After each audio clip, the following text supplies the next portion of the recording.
Bonjour à tous, nous voilà sur la dernière semaine, la dernière ligne droite, la semaine du réveillon. J'espère que 2025 aura porté ses fruits. Je vous souhaite bien entendu le meilleur pour 2026, qui va être une année assez intense avec tous ces changements planétaires. Elle va nous demander de l'adaptation, mais comme dans toute période de grands changements, ça amène aussi de l'intensité et nous n'aurons pas vraiment le temps de nous ennuyer. Alors certains vont me dire, dommage, on aime bien quand on s'ennuie, quand on prend le temps, quand on savoure la vie, mais ça ramène quand même pas mal d'émerveillement et la capacité surtout de s'adapter à un monde en pleine mutation. Cette semaine, nous avons bien entendu la pleine lune du Cancer. Si vous avez suivi la vidéo de votre signe, c'était la première qui est apparue, c'est la première lunaison de l'année, c'est pour ça que je l'ai mis. Toutes les dates sont dans l'astrojournal.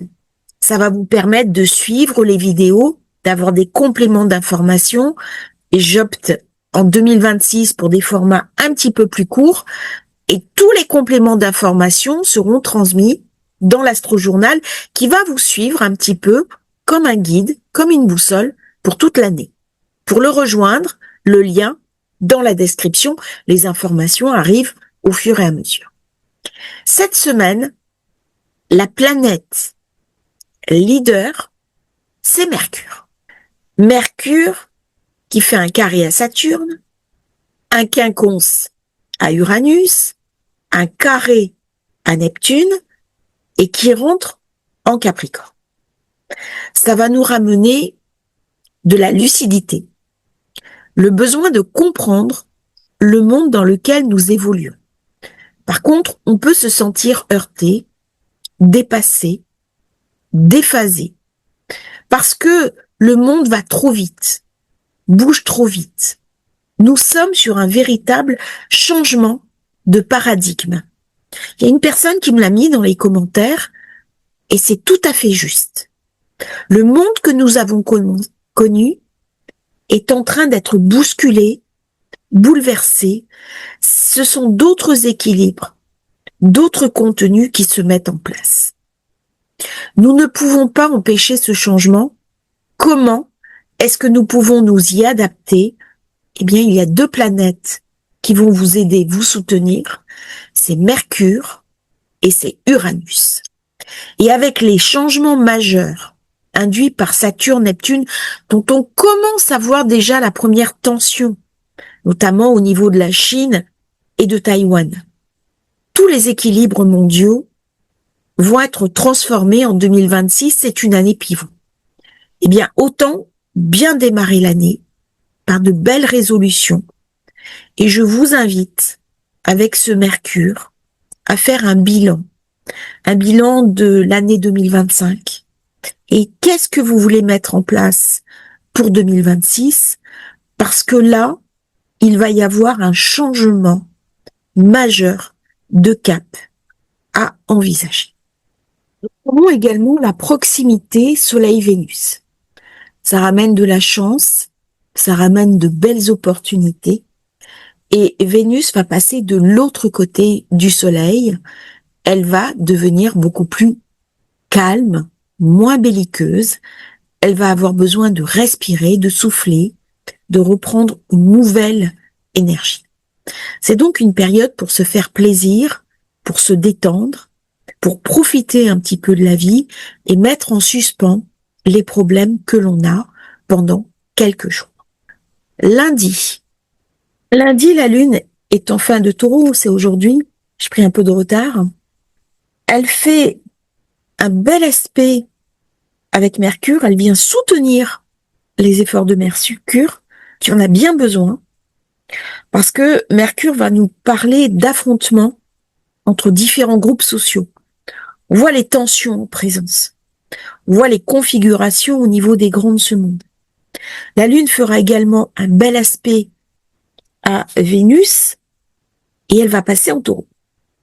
Donc c'est une lune, on a envie de profiter, on a envie de dépenser, c'est une lune qui est tournée vers le plaisir, qui est beaucoup plus hédoniste. On songe dans cette période de fête à se retrouver avec les gens qu'on aime, prendre soin de soi. C'est une lune pour prendre du recul. C'est pas une lune pour aller dans les événements. C'est vraiment une lune pour essayer de voir comment on va pouvoir s'adapter au mieux à la période qui vient. C'est une lune qui est précautionneuse. Elle savoure la vie. Elle a envie de cuisiner, de petits plats mitonnés, d'être au coin du feu. Elle savoure la qualité de la vie et elle essaie de prendre un petit peu de distance avec la difficulté. Mardi, elle est bien installée dans le Taureau. Elle fait un bel aspect au soleil. Elle vient soutenir les efforts. On parle peut-être de solutions pacifiques en Ukraine. Elle fait un bel aspect à Mars. Par contre, j'ai Mercure qui vient se confronter ce jour-là à Saturne. Alors on voit bien comment il va y avoir des événements internationaux de confrontation avec des populations plus jeunes entre des vieilles démocraties, des pays émergents. Il va y avoir des tensions entre États. Mais ça reste une très belle journée. On aura la Lune un peu plus tard dans la journée qui va faire un bel aspect à Jupiter. Et le lendemain, elle sera conjointe à Uranus. Donc là, j'ai des belles configurations.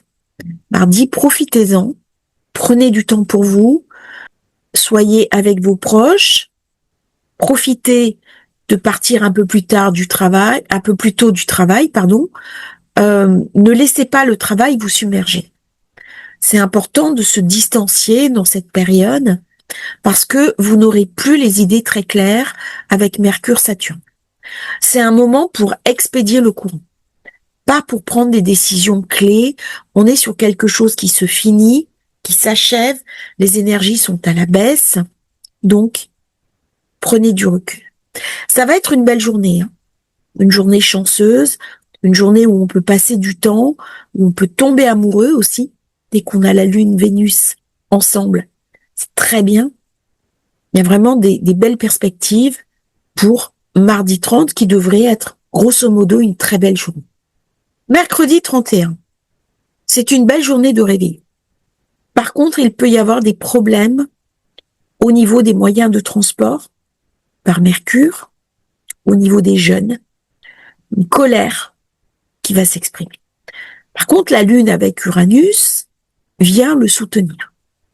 Elle fait un très bel aspect à Pluton, très bel aspect Saturne-Neptune. Donc c'est une journée assez positive. C'est une soirée qui devrait normalement bien se passer. Donc ça ouvre la possibilité de se faire plaisir. Profitez-en. On va regarder un petit peu la soirée du réveillon. Alors, j'ai un aspect qui m'embête un petit peu, mais on l'abordera quand on va parler de la pleine lune. C'est cette opposition Jupiter, Soleil, Vénus, Mars. Ça, c'est des tensions au niveau des états. Mais vous, à titre personnel, c'est la lune qui a les cartes en main. Elle va rentrer en Gémeaux. Uranus est toujours quinconce avec Mercure, ce qui peut donner un petit peu des retards dans les moyens de circulation. Elle fait un bel aspect à Pluton. C'est une belle soirée.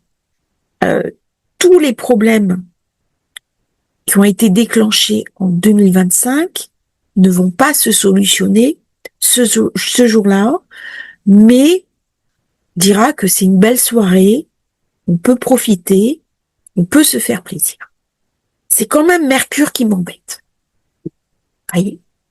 Et aussi cette opposition, il y a quelque chose qui monte, il y a quelque chose qui gagne, et nous aurons l'information quand la Lune va arriver avec Jupiter. Je pense qu'il va y avoir des tensions rapidement avec la Chine autour de Taïwan. Ça, c'est quelque chose avec la conjonction Saturne-Neptune dans le Bélier qui va arriver relativement vite au mois de janvier. Donc là, j'ai quand même quelque chose qui est pas très positif, mais c'est une opposition. Ça veut dire qu'on n'a pas la même manière de voir les choses, mais c'est pas une confrontation comme le carré. Donc ça reste une belle soirée, profitez-en, voyez des amis et savourez le passage à 2026. Le lendemain, jeudi 1er janvier, donc tous mes vœux pour 2026, vous aurez plusieurs vidéos de vœux. C'est une journée un peu plus poussive. La lune est en Gémeaux, on a un mauvais réveil. J'ai l'impression qu'il va se passer des choses là au tout début de la journée, un petit peu difficile. Je vais changer l'heure par contre, parce que là on est le soir. J'aime bien faire en milieu de journée. Voilà. Et j'ai une lune qui est vide de course. Et j'ai un Mercure qui est carré à Neptune, qui rentre en Capricorne. Ça va me parler, bien entendu, de la fonction des états. C'est un jour où on a envie de se reposer. On a envie d'être tranquille, on a envie d'être serein, et la Lune vient déstabiliser l'amas, Soleil, Vénus, Mars, qui se trouve en Capricorne. Donc là, je pense qu'alors même que nous sommes après le réveillon, il va se passer des événements collectifs un petit peu compliqués. Les grands de ce monde ne vont toujours pas arriver à se mettre d'accord.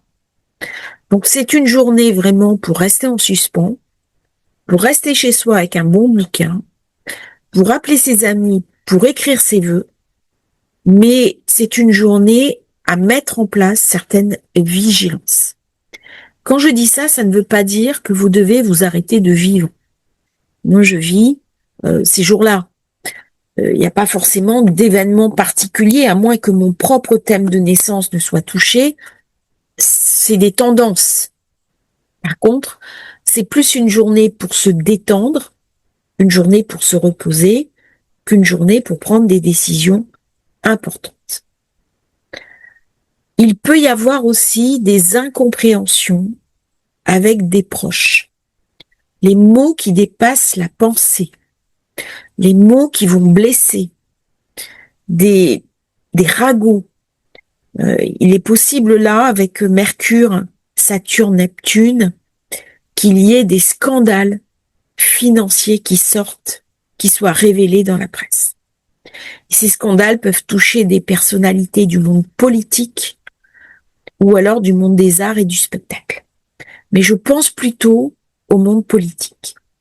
Vendredi, nous avons la Lune qui se présente à l'entrée du Cancer. Vendredi, c'est une journée qui va être tendue. Il va y avoir des événements internationaux qui vont se passer ce jour-là, des conflits, des difficultés. C'est une journée de blocage. J'ai un carré à Saturne, j'ai un carré à Neptune, j'ai une opposition à Mercure. Là, il y a de la colère. Il y a des événements difficiles ce jour-là. Il peut y avoir aussi des tensions dans la famille, des incompréhensions. On est la veille de la pleine lune. Je pense que internationalement, il va se passer vraiment des choses pas jolies avant. Prenez du recul. C'est pas une journée pour faire des choses importantes. C'est une journée pour expédier le courant, partir tôt du travail, et on n'aura pas envie de bosser. Alors là, c'est un jour où on n'a vraiment pas envie de travailler. Dans cette période-là, on ressent à l'intérieur de soi les tensions du monde. Je pense que ça va arriver très vite, début janvier, des événements, parce que la fin janvier est très intense au niveau des passages planétaires. Donc là, dès les premiers jours de janvier, nous allons avoir des alertes, nous allons avoir des mises en garde. Et c'est une journée vraiment pour écouter ces mises en garde. Il va y avoir vraiment des confrontations de personnes, des antagonismes qui vont être importants. Et c'est un petit peu ces antagonismes-là que nous allons voir dans la carte suivante. Là, je suis samedi, bien entendu, la pleine lune, elle se fait dans le Cancer. dans le signe de la famille, du foyer, de la maison. Elle s'oppose à Mars, elle s'oppose à Vénus, elle s'oppose au Soleil. Il y a deux groupes. Ce sont les populations qui ne sont plus en affinité avec les grandes décisions de leurs dirigeants. Il y a quelque chose qui est en train de se casser, quelque chose qui se fracture, et c'est aussi ce que vient raconter Mercure dans son carré Saturne-Neptune. On n'y croit plus. Alors, quand on n'y croit plus, il y a deux solutions. Soit on se résigne, soit il y a une opposition. Et là, il y a des forces qui sont en train de se mettre en présence, même si on ne voit pas directement ces forces. Il y a quelque chose qui se délite, qui vient nous montrer qu'on est au bout de quelque chose, dans une forme d'épuisement de la démocratie, mais dans une forme d'épuisement des familles. Jupiter, alors quelqu'un m'écrivait tout à l'heure, il n'a pas tenu ses promesses. Mais Jupiter ne donne jamais de promesses. Jupiter, il vient enfler quelque chose. Et il faut aller chercher la promesse qu'il nous donne. Et là, la promesse n'a pas été donnée. Il y a pu y avoir même une forme de mensonge par ce Neptune-Mercure. Donc c'est une journée où au niveau de la pleine lune, on va voir apparaître des corruptions, des mensonges, des manœuvres, des manipulations. Et dans les jours qui suivent, dans les jours un petit peu avant la pleine lune, il y a des gros dossiers, je pense, qui vont sortir. À titre personnel, c'est une journée pour aller faire du sport, pour s'occuper de sa maison, pour planifier ses projets pour 2026. Et il faudra quand même faire attention, parce qu'il peut y avoir des tensions au niveau de la famille, des incompréhensions, on s'appelle pour les fêtes, et puis il y a des conflits qui nous explosent au visage. Là, il y a quelque chose de très tendu dans ces configurations. C'est très tendu parce que ça vient toucher les planètes personnelles. Donc on va se sentir mal à l'aise. Quand c'est les grosses planètes, c'est des événements, on est touché ou on n'est pas touché. Mais là, c'est toutes les planètes personnelles qui sont impliquées, soit dans des carrés, soit dans des oppositions, soit dans des conjonctions qui sont un petit peu lourdes. On va commencer bientôt les gros stéliums, les gros amas d'énergie planétaire au mois de janvier. Alors la conjonction Lune-Jupiter ramène toujours un petit peu de chance. Il y a un prix à payer. Si je suis trop gourmand ou trop gourmande, je vais prendre des kilos. Avec Jupiter, il y a une négociation à faire. Et on arrive à la fin de la semaine, dimanche, cette lune qui est toujours en Cancer, qui va mettre à mal notre sensibilité, on va être plus empathique, mais aussi plus en prise avec les événements autour de nous, qui est une hypersensibilité. Elle sera trigone avec Saturne, trigone avec Neptune, ça c'est bien. Ça vient soutenir la future conjonction. Sextile à Uranus. C'est une lune qui est imaginative, qui trouve des solutions, qui cherche un équilibre. On a pu avoir des tensions dans la famille, là on cherche à régler les problèmes. Et elle fera son opposition à Pluton.